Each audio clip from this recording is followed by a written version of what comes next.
Spent a lot of time doing Peloton workouts. Peloton.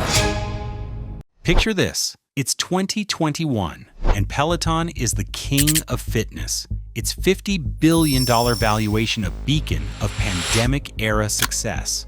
Fast forward to 2025, and that empire is crumbling. Stock plummeting over 95%, stores shuttering, and leadership in chaos. How does a company go from revolutionizing home workouts to fighting for survival in just a few years? In a world where 90% of startups fail, Peloton's story is a stark warning. Today, we'll unravel the hidden missteps that fueled its fall, expose overlooked factors behind the crash, and uncover lessons to keep your own ventures afloat. Stick around. These insights might just save you from the next economic storm. Let's rewind to Peloton's origins. Founded in 2012 by John Foley, Peloton aimed to disrupt fitness with connected exercise bikes, blending sleek hardware with live-streamed classes. By 2019, it went public at $29 per share, fueled by a cult-like community and premium subscriptions. The pandemic was its golden hour. Lockdowns drove demand, with sales soaring to $4 billion in fiscal 2021, as gyms closed and home workouts became the norm. Peloton wasn't just selling bikes, it was selling a lifestyle, motivational instructors, leaderboards, and a sense of belonging. At its peak, its valuation hit $50 billion, making it a darling of the fitness world. But the seeds of trouble were already sown. As a 2025 Forbes report notes, Peloton's reliance on high-priced hardware and a subscription model priced at $44 a month assumed endless consumer enthusiasm. When gyms reopened, that bet started to unravel, setting the stage for a dramatic fall in a volatile 2025 economy. Peloton's downfall began as the pandemic waned. In 2021, demand for home fitness equipment surged, with Peloton selling 2.3 million connected devices. But by 2022, sales tanked, hardware revenue dropped 27% in fiscal 2023, as reported by Sherwood News. Why? Consumers returned to gyms, and Peloton's $2,000 bikes became expensive coat racks. The company misjudged the market, overproducing inventory that piled up in warehouses, costing $100 million in write-offs. Supply chain issues, worsened by trade wars, and 2025's 7% global inflation drove up costs, squeezing margins. Leadership missteps amplified the chaos. CEO John Foley stepped down in 2022, followed by Barry McCarthy in 2024, who cut 400 jobs in a $200 million restructuring. By August 2025, new CEO Peter Stern faced a fresh crisis, announcing another 6% staff cut, roughly 150 jobs, to save $100 million. As detailed in a CNBC earnings report, Peloton's subscriber base shrank to 2.88 million by Q3 2025, a 6% drop year over year, as high subscription fees clashed with budget-conscious consumers, favoring cheaper alternatives like Apple Fitness Plus at $9.99 a month. Yet, glimmers of hope emerged.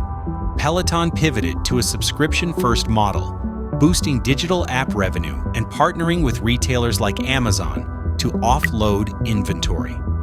A surprise Q4 2025 profit of $21.6 million, driven by cost cuts, showed resilience. But was it enough? As economic pressures mounted, Peloton's fate hung in the balance. But what happened next would test Peloton's survival instincts like never before. Let's dig deeper into why Peloton fell so far, so fast.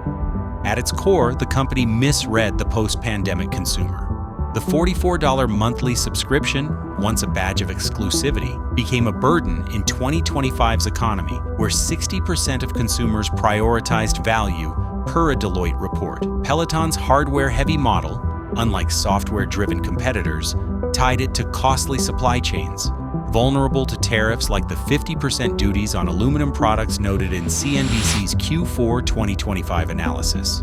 This wasn't just a pricing issue, it was a strategic blind spot. assuming the pandemic boom was permanent. An overlooked factor: community erosion.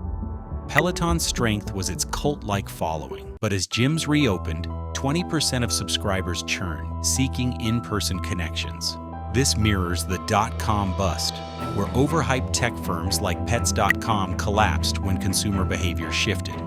A politically sensitive angle: Peloton's premium pricing alienated diverse markets, especially in emerging economies, where disposable income shrank 15% due to inflation. For viewers, this hits home. Misjudging your audience's priorities can doom any venture, especially in a 90% failure rate landscape.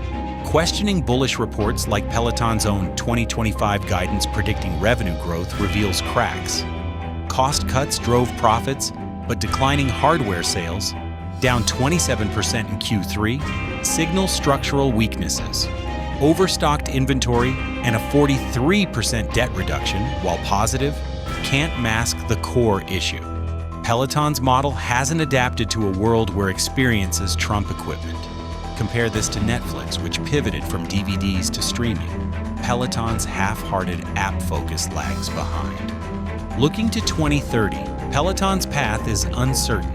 Economic forecasts suggest trade wars may ease, but consumer shifts toward affordability and experiences are permanent. 70% of fitness users prefer hybrid models, per a 2025 McKinsey report. Risks loom. Further subscriber losses could cut revenue 10 to 15% if Peloton doesn't lower prices. Yet opportunities exist. Expanding its app to include wellness content like meditation could grow subscriptions by 20%, as Stern hinted in a 2025 shareholder letter. Peloton's microstore expansion, from 1 to 10 in 2025, aims to rebuild community, but it's a gamble in a tough economy. LVMH's CEO Bernard Arnault, a master of brand resilience, offered a clue in a 2025 Financial Times interview. Success comes from adapting to what customers value most. Peloton must heed this, or risk joining the graveyard of one-hit wonders. Here are 6 takeaways for your ventures. Know your audience. Misread their priorities, like Peloton did, and lose loyalty. Survey customers regularly. Diversify revenue. Don't bet on one product. Blend subscriptions and services to weather shifts. Streamline supply chains. Buffer against tariffs with flexible sourcing to avoid cost spikes. Build community. Engagement retains customers. Create experiences, not just products. Pivot fast. History, like the dot-com bust, shows agility beats stubbornness in crises. Plan for 2025. Economic volatility demands lean operations to survive 90% failure rates. If this deep dive into Peloton's rise and fall opened your eyes to hidden business pitfalls, smash that like button to show support. Share it with a friend or entrepreneur facing 2025's challenges. Let's spark a conversation on survival strategies. Subscribe for more untold business stories blending drama and insight. Drop a comment. How would you pivot Peloton's strategy or your own in today's economy? Let's unpack it below.